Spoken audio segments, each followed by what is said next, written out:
Uma pesquisa da Federação do Comércio detectou que mais de 50% dos consumidores de São Luís têm algum tipo de dívida e muitos deles já estão num processo de renegociação. Mas como é que se faz essa renegociação? É sobre isso que nós vamos conversar no programa de hoje. E quem veio conversar comigo para nos dar explicação sobre esse processo de renegociação é o doutor Alexandre Abreu, que é o juiz coordenador do Núcleo de Conciliação do TJ. Bom dia, doutor Alexandre. Bom dia, Elda. Bom dia a todos que nos acompanham. Seja muito bem-vindo. É um prazer estar aqui com vocês. Então vamos tomar café e falar de dívida. Não é assunto bom, mas o café é bom, eu garanto. Pronto. Negociar dívidas também é agradável. Pois é, a gente está falando, na verdade, da 7ª edição do Balcão de Renegociação, né, doutora Tiana? Isso. Para a gente estar no 7º, significa que a gente já tem uma experiência nesse sentido. Foi positivo até agora? Muito. Olha só, Elda, uma das grandes dificuldades de toda pessoa em condição de endividamento é, primeiro, encontrar com quem conversar para resolver.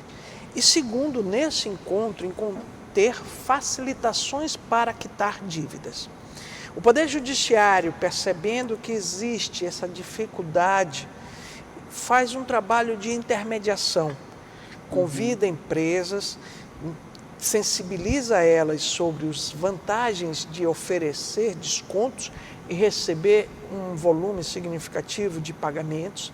De outro lado, trabalha a sociedade para compreender a necessidade de adequar a dívida à sua capacidade de pagamento.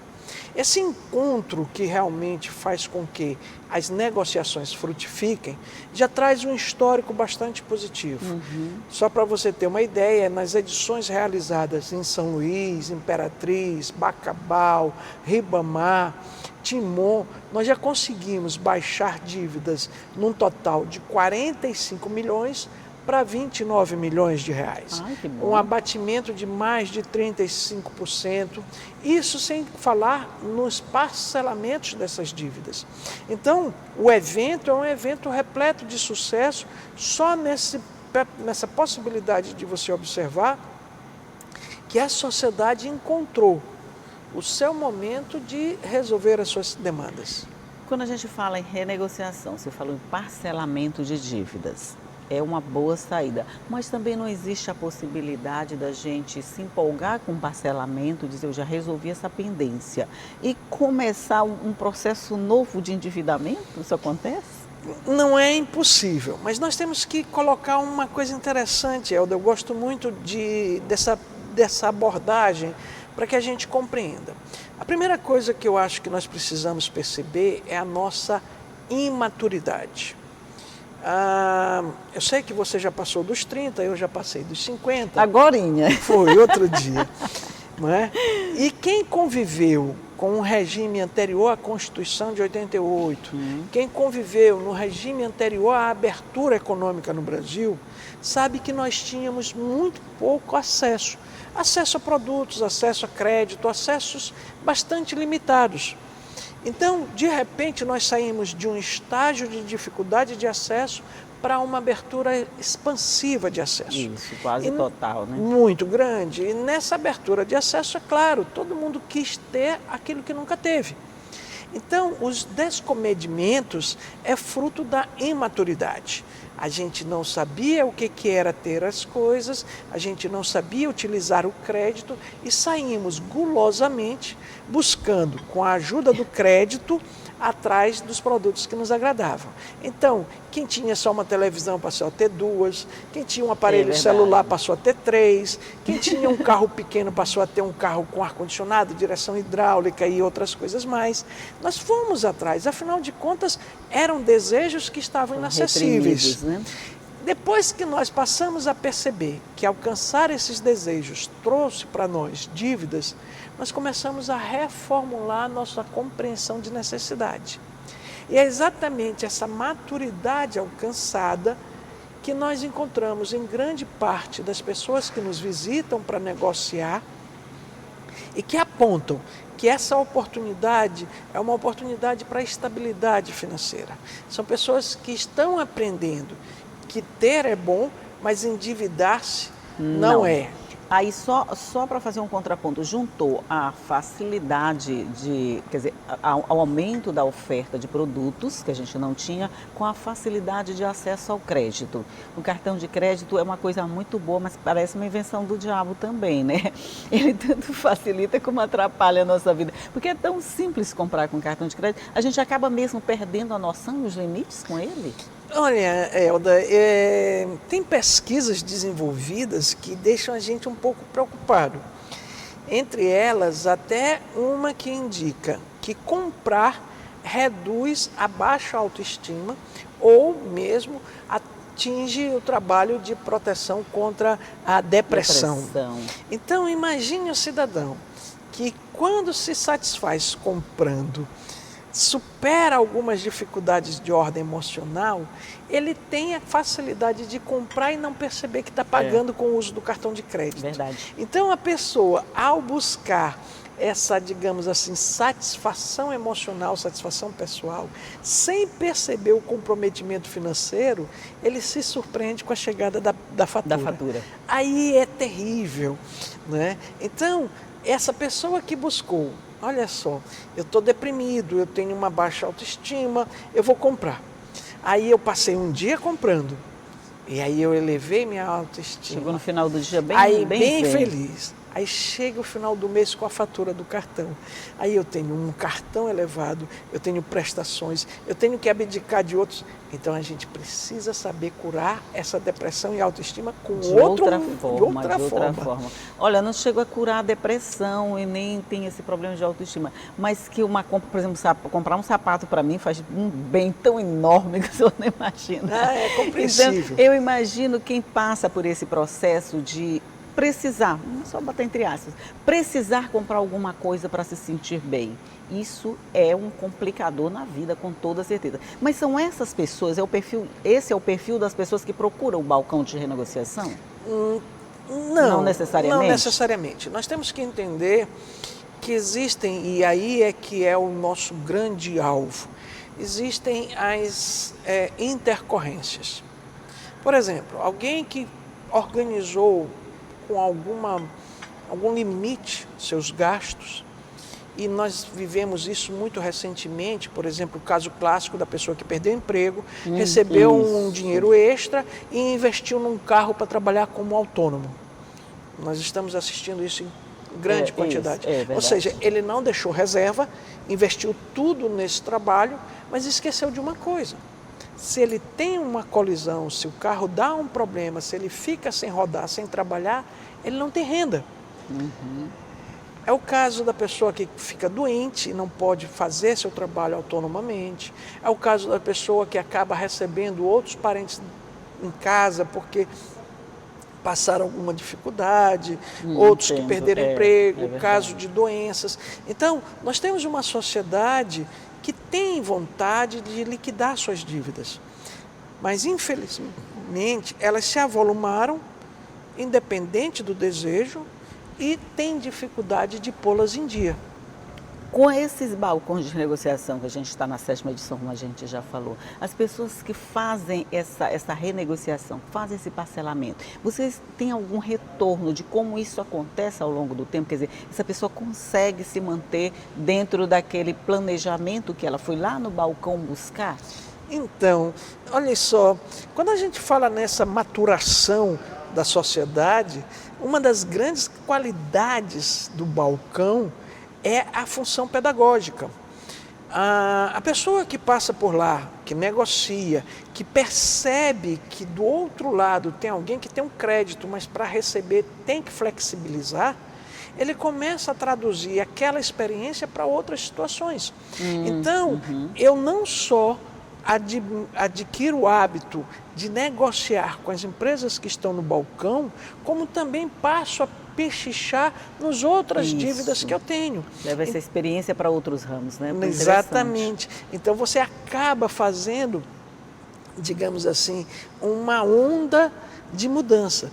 E essa onda é tão perceptível que, por exemplo, toda vez que a gente faz um balcão de renegociação, que nós chamamos algumas empresas para trabalhar com a gente, em um ambiente como esse que vai ocorrer agora, que é no shopping, as outras lojas do shopping, percebendo a mudança de postura dos clientes, também aderem dentro dos seus próprios ambientes a essa modalidade de renegociação. Ah, ótimo. Sobre isso nós vamos falar no próximo bloco, porque a gente vai fazer um rápido intervalinho, vamos tomar o nosso cafezinho e voltamos já já, é só um minuto.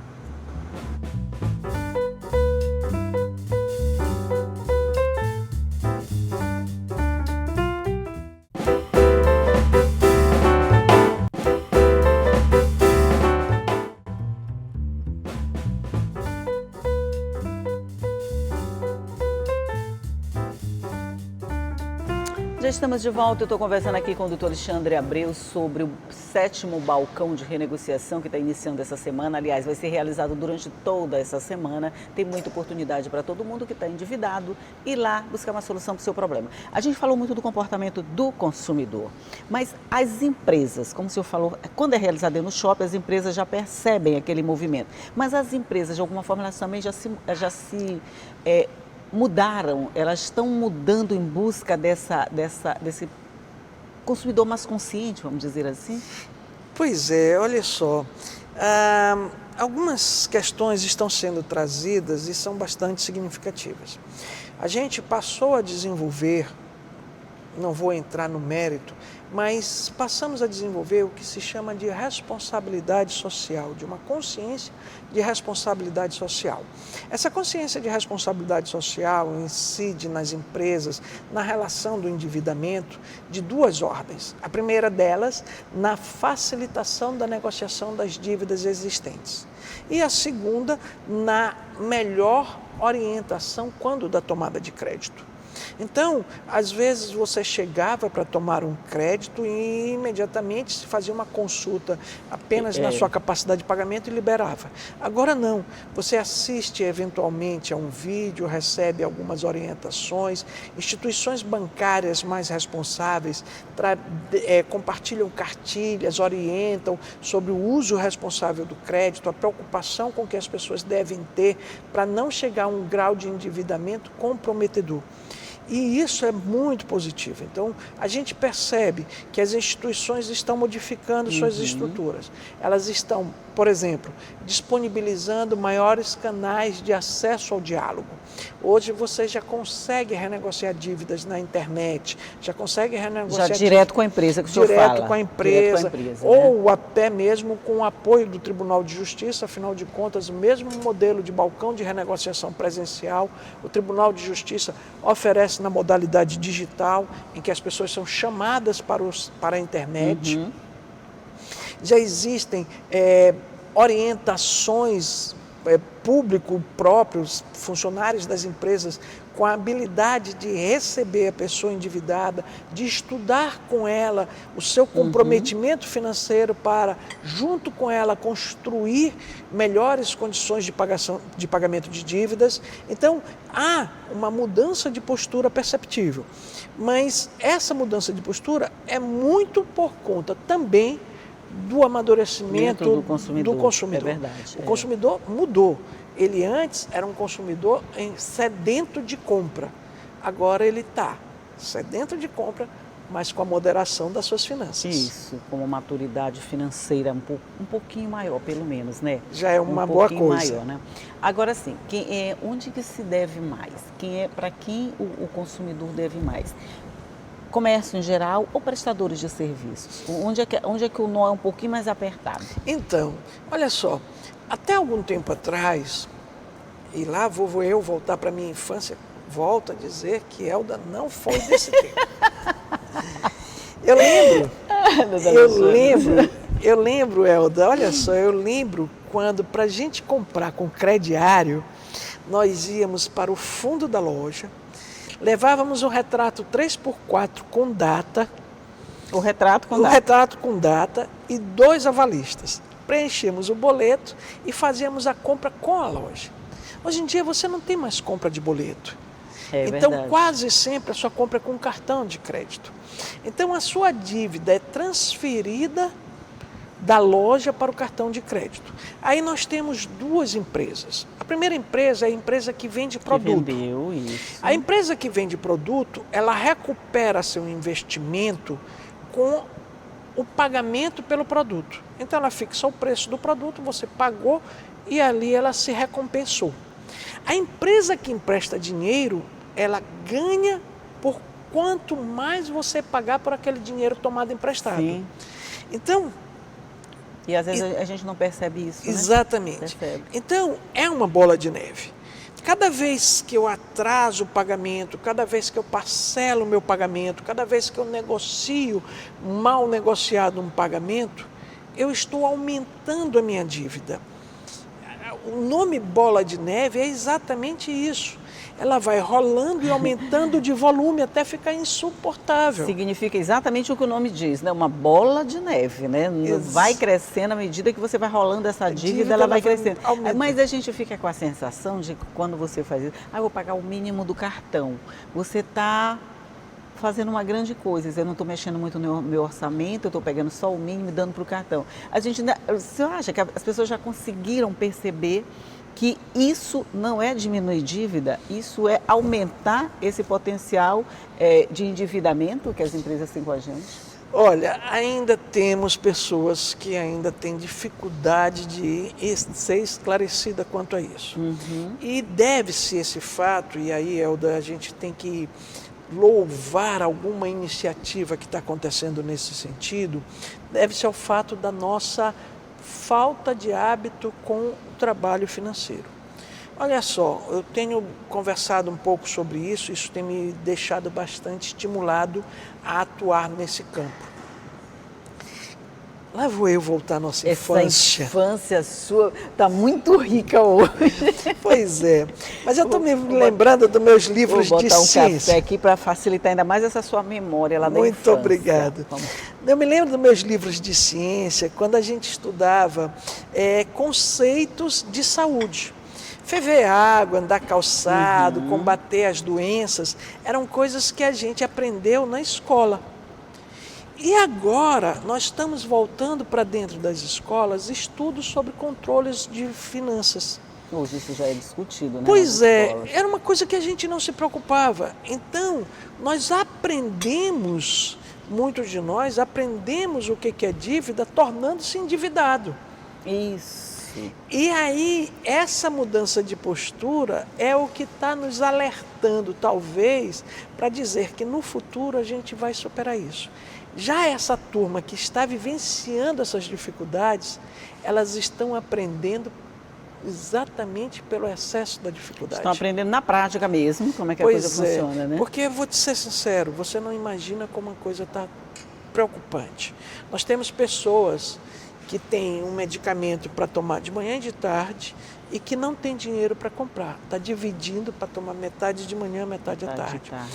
Pessoas que entraram em planos de saúde e saíram em planos de saúde. Entraram em escolas particulares, tiraram os filhos das escolas particulares. As inadimplências nas faculdades é enorme. Pessoas que estavam numa condição de entrar e pagar um curso superior não tem mais essa condição. Então, esse impacto dolorido está sendo a dolorosa lição para saber lidar com as finanças. É verdade, a crise econômica, vamos dizer, acentuou esse processo de endividamento que veio lá com a abertura da facilitação de acesso a crédito, a produtos, essa coisa toda. Aí vem a crise econômica e dá a contribuição dela nesse processo de descer a ladeira mais rápido, vamos dizer assim, né? Mas tem outro problema que eu vejo também, doutor Alexandre. A gente às vezes tem vergonha de falar de dinheiro, né? A gente tem vergonha de dizer que deve, a gente não ensina aos nossos filhos que tem coisas que a gente não pode dar, que a gente não pode comprar. Parece que é um tabu falar de dinheiro. E a gente está aprendendo também que não pode ser tabu, né? Porque o efeito vem lá na frente. Olha só, meu Deus do céu. Vamos voltar? Vamos voltar só mais um pouquinho, não precisa ser até a infância. Olha só, Elda, a gente precisa compreender que alguns conceitos nossos precisam ser reformulados. E eu vou falar de um que é bastante penoso. Chama-se alcoolismo.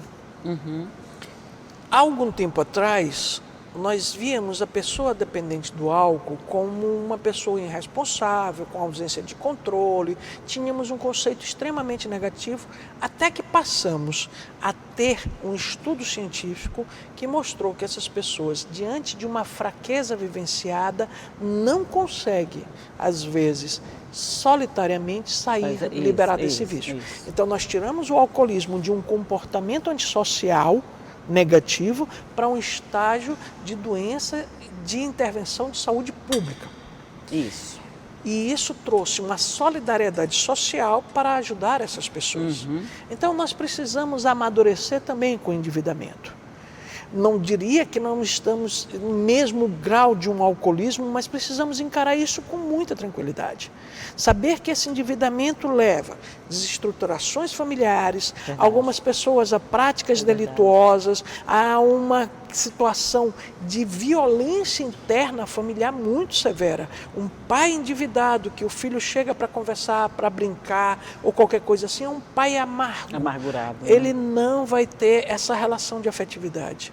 E isso gera um início de agressividade e violência que a gente não sabe onde vai parar. Então precisamos olhar o endividamento com olhos de que há uma política necessária de intervenção em favor dessa sociedade e que ela precisa de cuidado.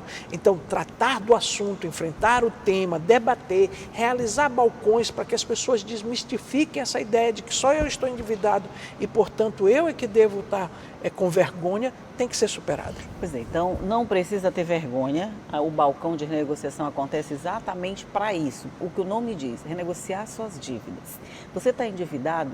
Vai lá, conversa, é fácil, simples, não é? Onde é que vai acontecer, Alexandre? Vai ser de 26 a 30 de agosto, no Rio Anil Shopping, que é um ponto central, atende todos os municípios de São Luís, Passo do Lumiar, Ribamar, Raposa, e com vantagem, Helda, qualquer pessoa do Brasil, minha dívida não é no Maranhão, minha dívida não é em São Luís, mas eu quero negociar, ele chegando lá, se não conseguir resolver, será orientado de como resolver seu problema. De alguma forma ele vai sair com uma orientação a respeito daquilo, né? Encaminhamento. Não precisa agendar, não precisa marcar, chegou lá, o balcão está montado, vamos dizer assim, à espera das pessoas para fazer negociação. Só uma última pergunta, quantas pessoas mais ou menos chegam a ser atendido no balcão desse? Olha, um balcão como esse, nós, dependendo da localização do período, chegamos a atender até 3.000 pessoas.